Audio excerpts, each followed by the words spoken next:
జగరత్కి చైత్రేం ద్రోహం చేయలేదు. తనకేమీ అయ్యుండదు. కానీ ఏదో రహస్యం ఉంది. అదేంటో కనుక్కొని తీరుతాను. జాగ్రత్త బాబాయ్. అలాగే కన్నా.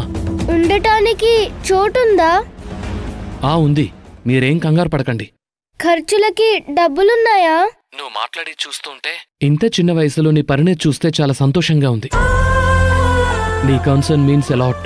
అవన్నీ కాదు, పిన్నిని త్వరగా తీసుకురా. మీ ఇద్దరి పెళ్లి నేను మళ్ళీ చూడాలి. మీరిద్దరూ హ్యాపీగా ఉండాలి, సరేనా? సరే కన్నా.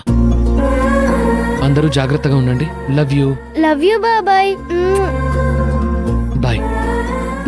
బాయ్ బావా. ఇటో అమ్మా. హేమంత్, నువ్వు జాగ్రత్త బాబు. అలాగే మావయ్య. బాయ్.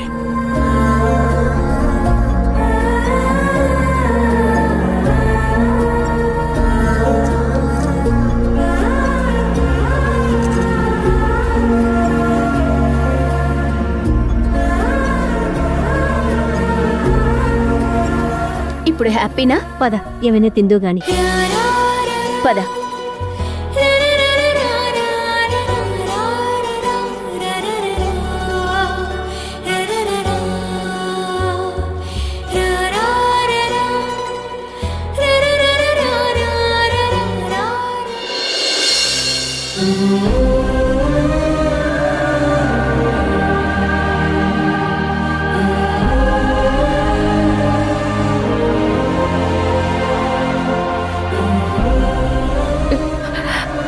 భగవంతుడా, మంచి వాళ్ళకు అనుకూలంగా ఉండాల్సిన పరిస్థితులు అన్ని చెడ్డ వాళ్ళకు అనుకూలంగా మారుతున్నాయి.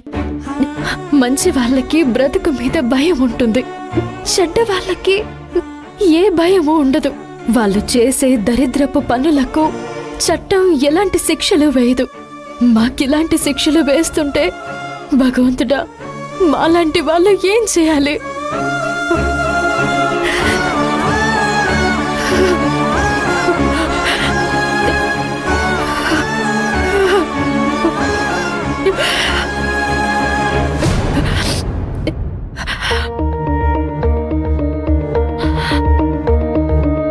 అమ్మా,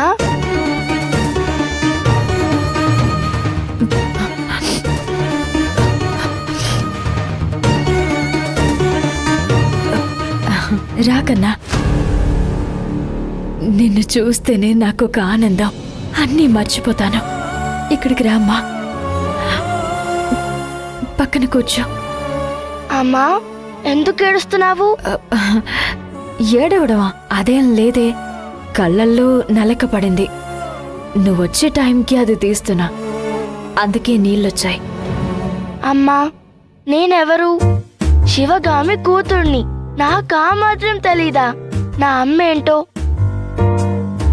అమ్మా, నీ నోరు అబద్ధం చెప్పొచ్చేమో గాని కన్నీరు కార్చినా కళ్ళు అబద్ధం చెప్పవమ్మా.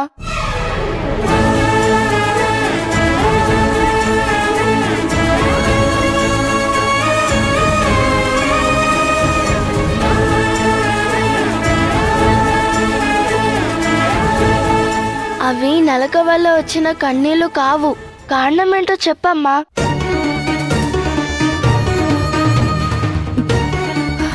ఇట్రా.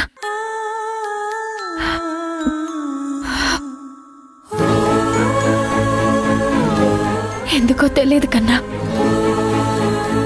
నా జీవితాన్ని తలుచుకుని జరిగిన సంఘటనలని నెమరు వేసుకుని తెలియకుండా కన్నీళ్ళొచ్చేస్తాయి.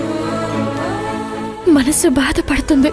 కొన్ని జ్ఞాపకాలు వద్దన్నా వెంటాడి మనసుని బాధ పెడతాయి. నేను కష్టపడైనా మన వాళ్ళని బాధ కలగకుండా చూసుకోవాలనుకుంటాను, కానీ కంట్రోల్ చేసుకోలేను. అమ్మా, నీ సమస్యకి నేను పరిష్కారం చూపిస్తాను. అది సరైందో కాదో నాకు తెలీదు. నా కల కలిగినప్పుడు నేనేం చేస్తానో తెలుసా? ఏం చేస్తావు? నీ పెయిన్ కి కారణం ఎవరు? ఒకరున్నారు. వాణ్ణి తలుచుకుంటే నీకు దిగులొస్తుంది కదా? అవును, మరి నన్ను తలుచుకుంటే సంతోషం వస్తుంది. మరి నన్ను గుర్తుపెట్టుకో.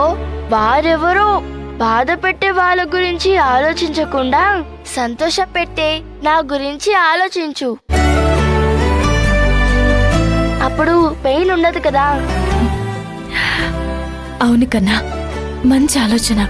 క్లాస్లో హోంవర్క్ సరిగ్గా చేయలేదు అని టీచర్ కోప్పడతారు, బాధేస్తుంది. అప్పుడు నేను నిన్ను తలుచుకుంటాను, బాధనే మర్చిపోతాను. నాకెంత బాధ కలిగినా నిన్ను, నాన్నని, భైరవిని తలుచుకుంటే మనసు సంతోషంగా ఉంటుంది. నేనిచ్చిన ఐడియా వర్కౌట్ అవుతుంది. మైండ్ బాగా ఫ్రెష్ అవ్వాలంటే చాక్లెట్ తినాలి, అప్పుడు మైండ్ ఫ్రెష్ అవుతుంది.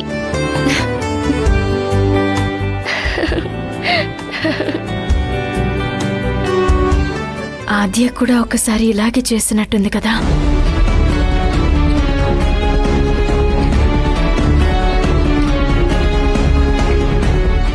హలో,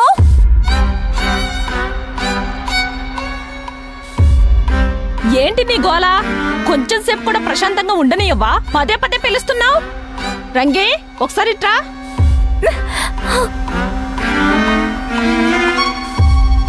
ఏంటంటే దీని గోలా? ఏయ్, మర్యాదగా మాట్లాడండి.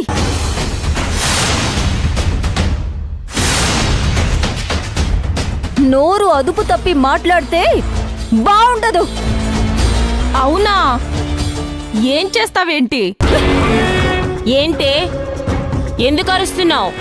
నా కట్లిప్పితే నేను రెస్ట్ రూమ్కి వెళ్ళాలి. మంగా, కట్లిప్పవే.